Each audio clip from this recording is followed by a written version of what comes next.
It's loose.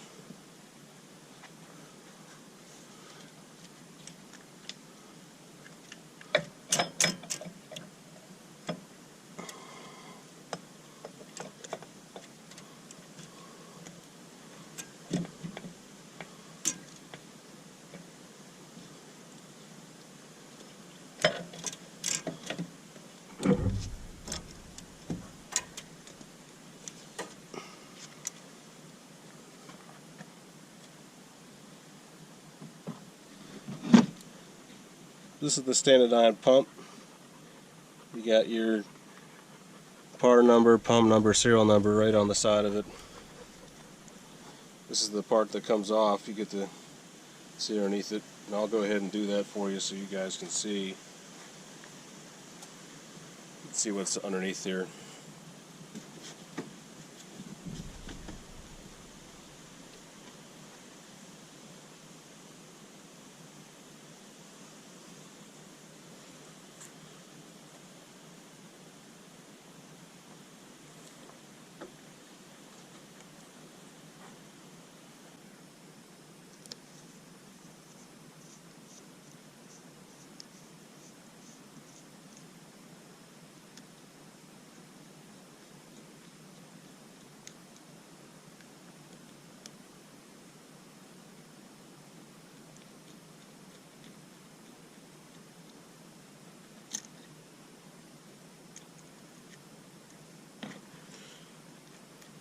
So that's your kill switch right there.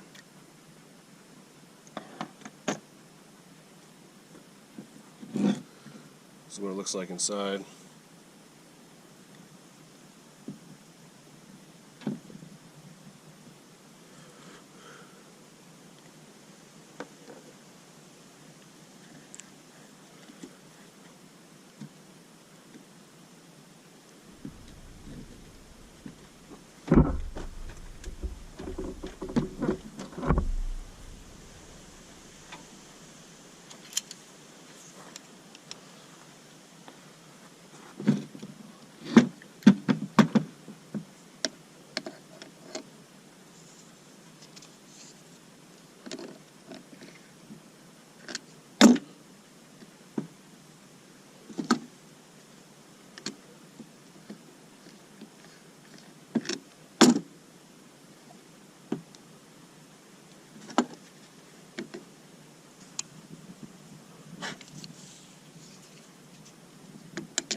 Definitely feels like there's something broken in there. Definitely feels like that's broken. That shaft. Take this cover out and find out.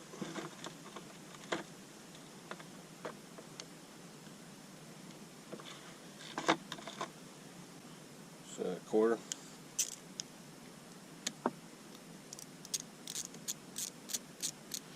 And so it's a Stanadyne pump. It's a pretty common pump.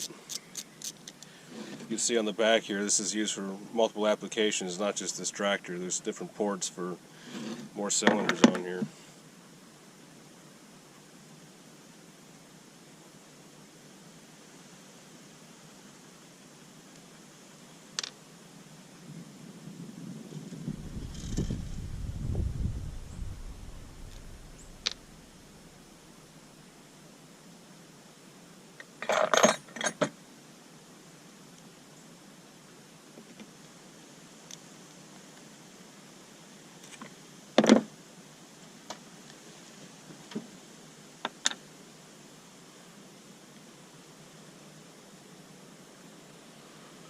Yeah, you see only half of it's spinning.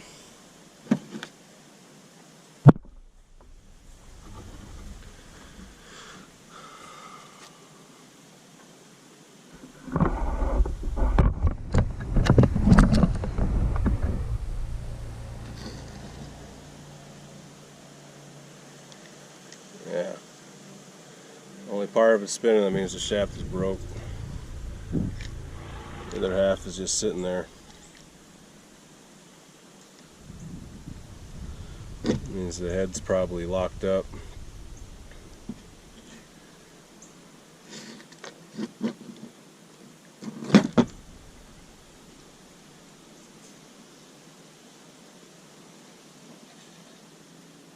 Yeah, you can feel it grabbing on there.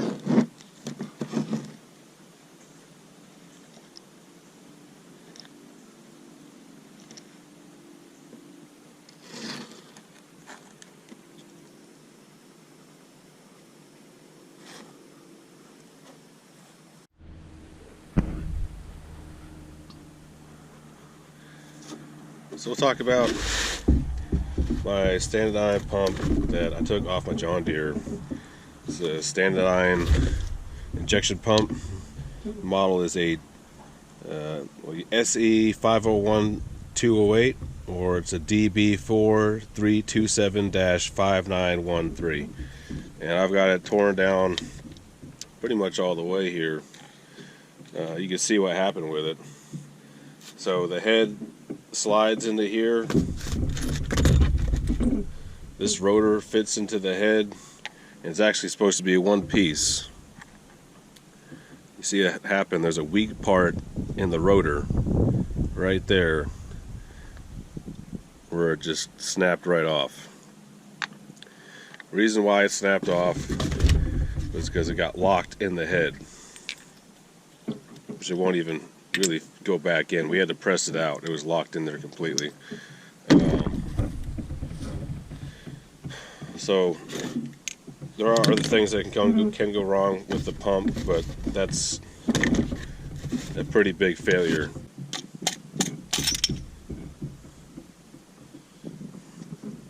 Alright, so just took the rest of it out. You can see that's actually the shaft right there.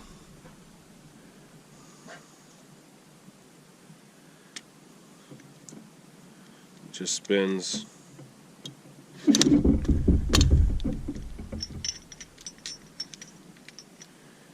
Here's this part. I'm not going to take that out, but this is the rotor that's supposed to have this piece attached, just like that.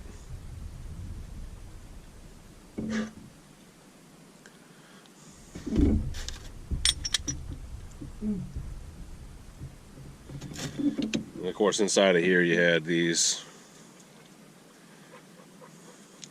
It's in there like such. There's actually a PDF online. You can just Google the part number, and there's a breakdown of how to take it apart and put it back together. So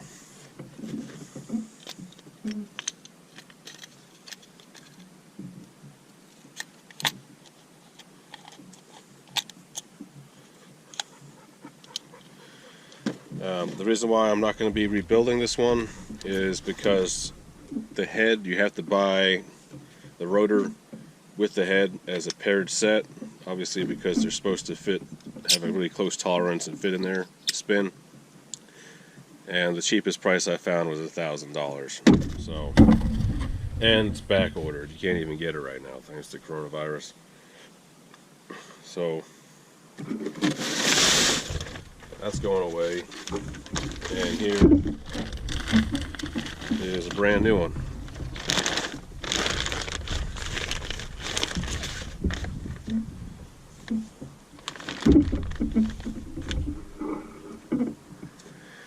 So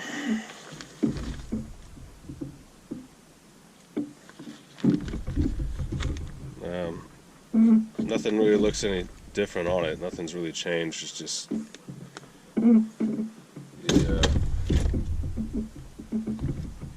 now this part I'll have to get that on there. That looks a little bit different.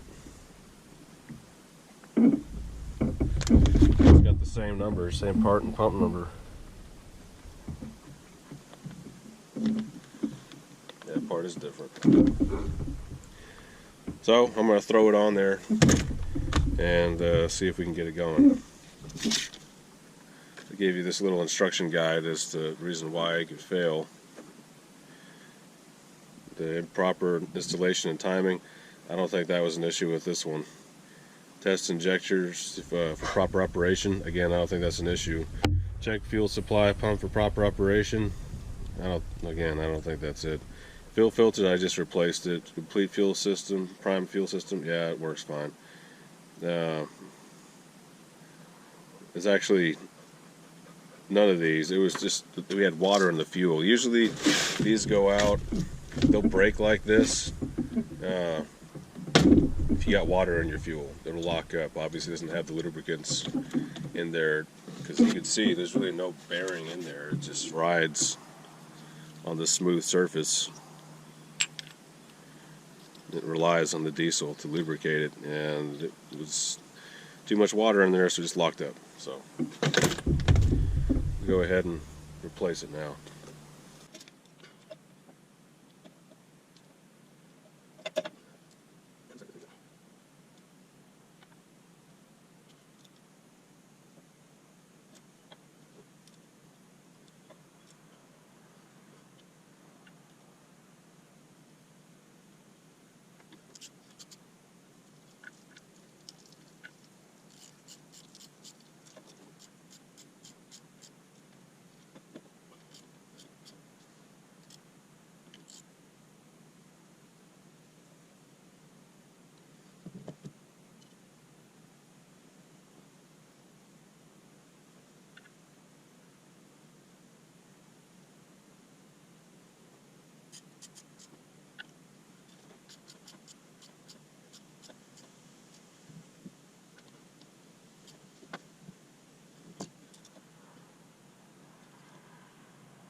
Okay, I apologize, my battery died in my GoPro again. So, just to recap, I got this as a reman unit at John Deere. This cost me $1,700 from the manufacturer. The part on my old one, the rotor and the head, this piece here, the rotor inside, $1,100 just for that. So, I haven't returned the core, obviously. I don't suggest that you do until you make sure you get all the parts you need off of your old one. So like this fitting didn't come with it, the fitting that comes up here. On top, obviously, and make sure that you plug your wire back in. I actually broke the linkage here, trying to manipulate it out of the way so I could fit the injection pump in. See it right here. I broke this bottom part off, so I just drilled a new one right above it, and it works fine. There's the broken piece. You have your timing marks lined up right here. It's about where they were. I took a picture of it before I took my old one off, and I'll start it up real quick so you can hear it. I also primed the system, so I replaced the fuel filter on the other side. I drained all the diesel, replaced it. I put 5 gallons in it with some automatic transmission fluid for lubrication since this thing is brand new. Yeah, the new filter, I primed it probably about 100 to 200 times and kept all the lines broken off and loose so air could get out of it. Once the fluid, the fuel started dripping out, the caps on the lines here, I tightened them up and turned it over probably about 5-6 times, and it kicked right off. So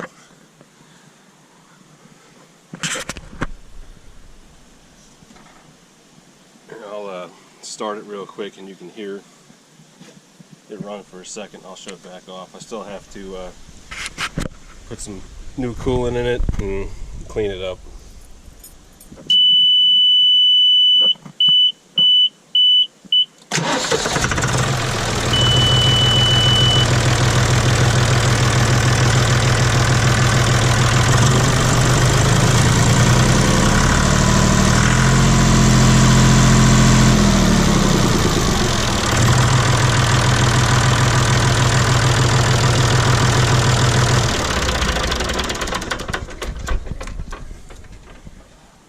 She sounds really good. Doesn't look like I have any issues here, leaks or any of that. Like I said, I just got to fill up the coolant again, and wash off all that diesel and clean up the other side. I made a mess on that side of that filter. We'll button it up and take it for a little spin.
Now it started downpouring on me outside.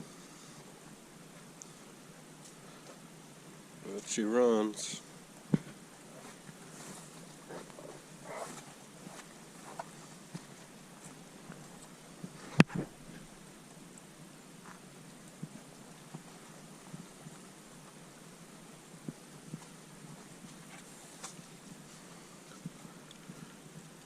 Really happy the cylinder doesn't leak anymore.